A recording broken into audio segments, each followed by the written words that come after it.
guys, and welcome back to this channel. In this video I'll be showing you guys how you can build a character on Canva. So select more, and under create something new, select character builder, character builder, of course. Select the head you want to choose for your character.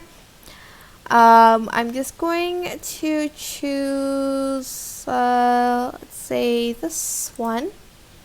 And then if you go back, you're just going to select the face too. And also the body. There's a lot of options you can choose from.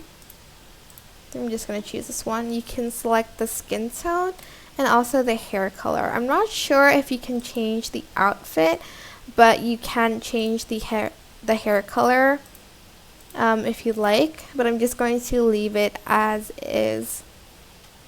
And that is how you can build a character in Canva. I hope this tutorial was helpful for you guys.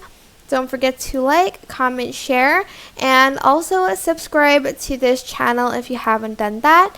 If you have any questions, just leave it in the comment section down below, and I will try my best to answer them all for you. Thank you so much for watching. Bye!